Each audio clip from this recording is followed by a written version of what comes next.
వచ్చి అంత అయిన తర్వాత వదిలేస్తే ఆ పెయిన్ చాలా ఇదిగా ఉంటుంది.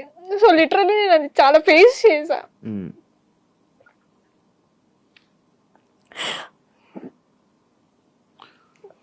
లైక్ నా పేరెంట్స్ నాకు 100% ఇచ్చారు,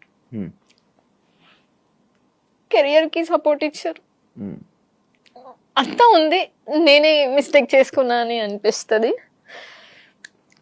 అందుకనేసి వాట్ ఎవర్ నేను ఏదైతే రీచ్ అవ్వాలి అనుకున్నానో అది రీచ్ అవుతా కంపల్సరీ.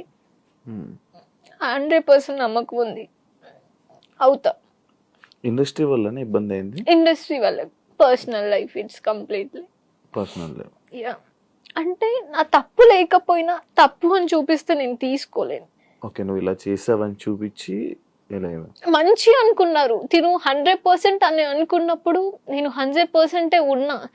కానీ మీరు ట్రస్ట్ చేయకున్నా తను బ్యాడ్ గా మాట్లాడడం జరిగింది. తను కరెక్ట్ కాదు, లైక్ అలా అనిపించింది. ఇండస్ట్రీలో ఈ మాటలు కామన్ కదా? ఇండస్ట్రీ కాదు, అదే ఇండస్ట్రీలో ఇండస్ట్రీలో అంటే నేను పట్టించుకోను. వాట్ ఎవర్ మన ఇంటి వరకు వచ్చి okay like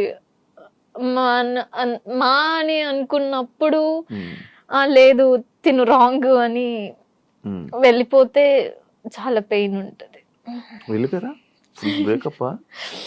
it's like breakup అని కాదు కానీ కంప్లీట్లీ పర్సనల్. సో లైఫ్ లో అది ఇంకా ఫేస్ చేయొద్దు అనుకుంటున్నా. ఏం నేర్చుకున్నాం? చెప్తున్నాను కదండి లెసన్. దేవుడు మనకి రైట్ ఆర్ రాంగ్ మనం తప్పు చేస్తే సరిదిద్దుకోవడానికి సిచ్యువేషన్ ఇస్తారు, టైం ఇస్తారు, ఆ డే వస్తుంది అన్నట్టు. మనం ఏది గుడ్డిగా నమ్మొద్దు. లిటరలీ మా పేరెంట్స్ కూడా ఓకే నా కూతురు 100% అని నమ్మారు ఆ రోజు. స్టిల్ ఇప్పటికీ నమ్ముతారు వాళ్ళు. కానీ అవతల వాళ్ళ నుంచి రాంగ్ ఉంటే వద్దు అక్కడికి వదిలేసేయాలి అని చెప్పి నాకే సపోర్ట్ మీన్స్ ఎంకరేజ్ చేసి లేదు నా కూతురు ఎక్కడున్నా మహారాణిలోనే బతుకుతుంది అంతే కదా.